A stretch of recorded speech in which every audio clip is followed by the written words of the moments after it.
Hello, this is Victor. I'm here with a new video, a new wargaming concept, and this time I want to talk about a concept that is a disruptive unit. So, what is a disruptive unit? Disruptive unit is a unit that the main purpose is to do some damage and cause some confusion at the backward, at the lines of your enemy. They don't need to survive to the end of the battle. The main objective is to get a surprise and do some damage. They can be two types of units. You can have, or they should have two characteristics, I will say. The first one is they should have a special deployment, or they should be very fast in the way that they can reach very easily the enemy flanks or the enemy backwards. Let's put an example in 40k. Deep strike is a very is one of the things that you want to have. Drop pods, yeah, units with deep strike. The other option is to have outflankers, like here the Dominion. Outflanking units can also be very suitable for this concept. In Warhammer Fantasy, we have the example of the ambushers, and sometimes some light cavalry or flyers that can really escape from the vanguard of the enemy and go move very fast to the flanks, especially if you have the vanguard movement.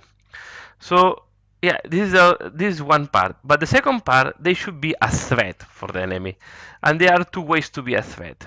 You be quite resilient. You can be quite a unit that can resist, and then if arrive to close combat, for example, in 40k, is doing a lot of damage. Terminators do this job. Uh, the other option is that this is a unit that is a alpha strike unit. For example, the Dominion, or for example, Stengard in drop pod. We have several examples. In 40k is very common to have units that the only objective is to peel in the back lines and do some damage, cause confusion, and the main objective is you have then to take advantage of the confusion and to get the initiative of the battle. Let's put an example that we deep strike terminators at the backward of your enemy. Yeah, if you just deep strike them and they are killing one turn and you don't take the advantage to position yourself better, you are just resetting these points for nothing.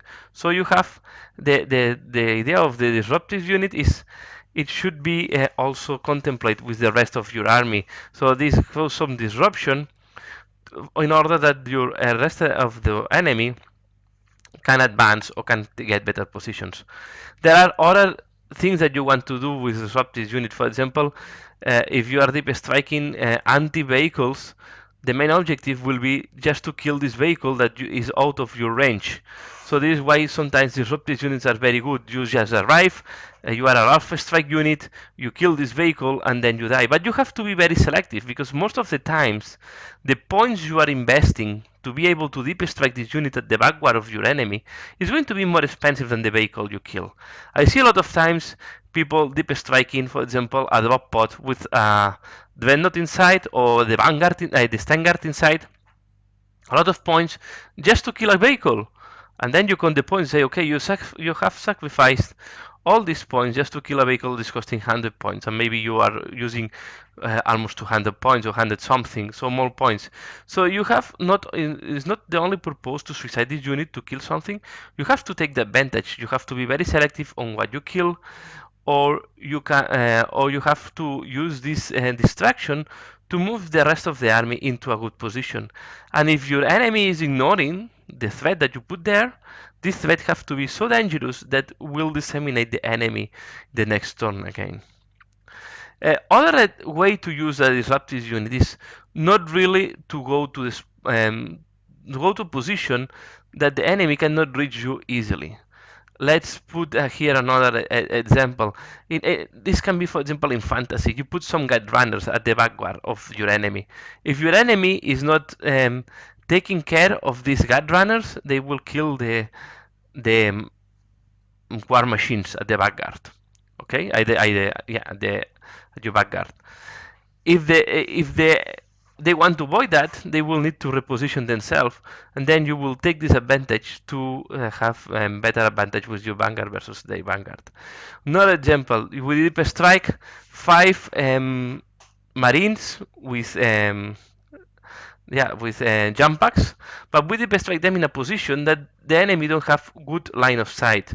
They're in a position that in the next turn you will be able to assault or you will be able to do damage.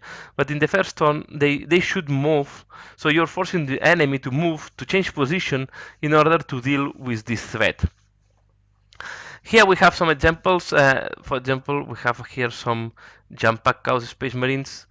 Uh, the main objective is to appear in a position that there is not easily reachable for your enemy. And then if your enemy is not dealing with that threat, you just jump and try to do some damage.